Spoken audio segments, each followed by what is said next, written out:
Mais d'après vous, est-ce qu'il y a quelque chose de changé dans l'attitude des États-Unis à l'endroit de Cuba?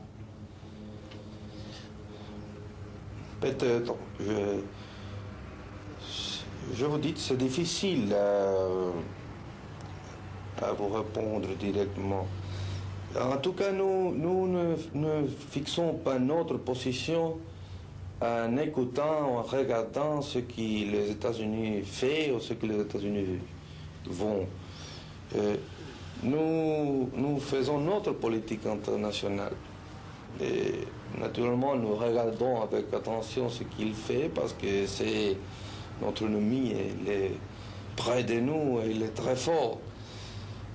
Aujourd'hui, dans 7 jours, ces derniers jours, il y a quelques voix américaines, on les connaît, le sénateur Fulbright, par exemple, qui a parlé un langage absolument différent. Mais immédiatement, M. Rusk, M. Thomas Mann ont parlé dans le langage habituel. Et nous ne pouvons pas savoir si vraiment l'attitude de Fulbright, par exemple, correspond à un changement de la position des États-Unis ou seulement est une voie isolée. Est-ce que le blocus économique imposé par les États-Unis a affecté la vie à Cuba? Oui, il a fait changer, en premier lieu, il a fait changer absolument toute la vie de Cuba. Nous avons changé notre source de ravitaillement qui se sont déplacés vers l'Europe, surtout vers le pays socialiste. Et nous avons changé toute notre vie, même les articles de luxe, les articles de consommation à long terme, on peut dire, je ne sais pas bien la parole en français. Et ça a presque disparu à Cuba. Et il y avait beaucoup de choses qui manquent. Notre industrie ont passé par une période assez longue où il n'y avait pas de pièces de rechange. Ils s'arrêtaient quelquefois. Nous ne pouvons pas le mettre en fonctionnement. Mais cette condition même a forcé notre industrialisation dans la mécanique. Et dans ce moment, nous pouvons fournir presque tout le ravitaillement essentiel de type mécanique, c'est-à-dire des pièces de rechange, par notre propre main. Et naturellement, c'est que nous ne pouvons pas acheter dans des pays socialistes ou dans d'autres pays de l'Europe, parce qu'on doit considérer que Cuba est un pays où presque toute l'industrie, toute la technique, toute la technologie dépendait des États-Unis et des usines des États-Unis. Et changer tout ça, c'est une chose assez difficile. Nous l'avons pu faire et depuis cette année, les dernières années, et déjà le blocus est vraiment un échec absolu. Mais vous êtes satisfait de la situation économique actuelle à Cuba? Non, jamais on ne peut pas être satisfait. Nous aspirons à beaucoup plus.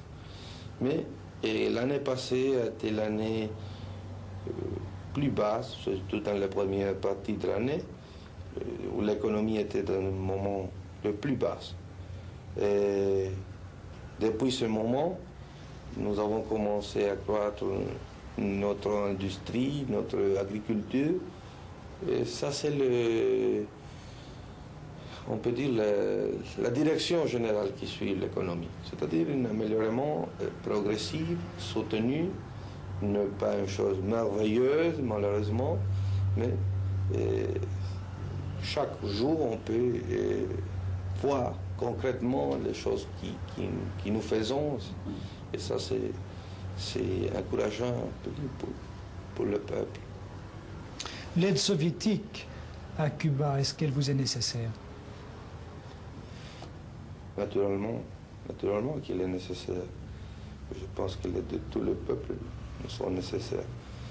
Et si vous parlez s'il est imprescindible, je pense que non. Mais on doit préciser bien ce qu'on appelle l'aide. Parce que toujours il y a quelques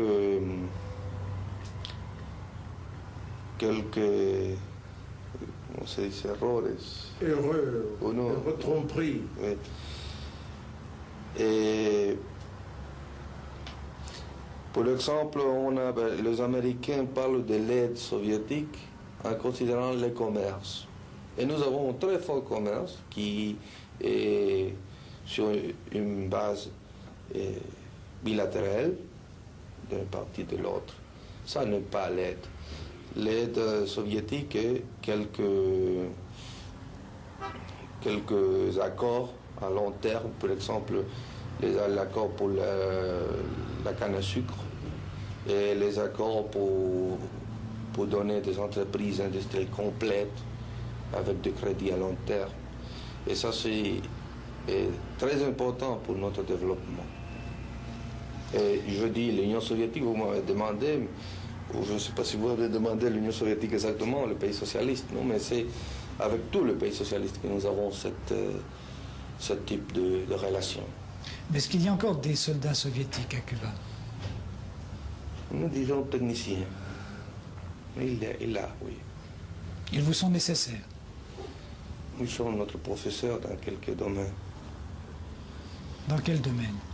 Dans le domaine de la technique supérieure de la défense. Nous avons fait tomber U-2. Ça seulement l'a fait l'Union soviétique, la Chine et nous. Et naturellement, c'est une technique très, très difficile. Nous ne les dominons pas jusqu'à ce moment. Quelle est la position de Cuba face au conflit qui oppose Moscou à Pékin? Nous, dans ces questions, nous les déplorons beaucoup. Nous ne parlons jusqu'à ce moment, nous ne parlons pas officiellement de ça. M. Khrouchtchev désire réunir une conférence communiste mondiale pour résoudre d'une façon ou d'une autre ce conflit. Si cette conférence a lieu, est-ce que Cuba y participera? Et ça, cette question est frère de l'autre antérieur. Nous ne parlons pas de cette question jusqu'au moment opportun, en tout cas. Quels sont les rapports actuellement de Cuba avec le reste de l'Amérique latine? Bon, elles sont faibles. Nous avons des relations diplomatiques avec 5 pays. Et nous avons des relations commerciales avec 2 ou 3 seulement. Ils ne sont pas importants. Et le blocus américain s'est imposé aussi vers le pays de l'Amérique latine. Et je pense avec une effectivité meilleure que dans d'autres régions du monde. Et les pays américains nous ont condamnés à Punta del Este et à l'Uruguay dans une conférence l'année 62. Nous sommes expulsés de l'Organisation des États américains. Et il y avait beaucoup de pays qui ont coupé son relation diplomatique et commerciale avec nous. Ça, c'est la situation jusqu'à ce moment. Pensez-vous qu'il y a, à l'heure actuelle, en Amérique latine, des pays mûrs, prêts pour une révolution du type castriste, du type cubain? Il y a quelqu'un où déjà il y a la lutte. Ici, on ne parle pas de ça, mais la lutte existe à Venezuela, existe Guatemala, et peut-être il y a d'autres pays où le peuple lutte avec les armes. Ça a passé avec nous. Nous avons lutté 2 années et il y a des longues périodes de temps où personne n'a parlé de nous. Vous avez parlé du Venezuela et du Guatemala, mais est-ce que Cuba aide les révolutionnaires de ces pays? Moralement seulement. Ils considèrent que son lutte est juste, mais jusqu'à ce point.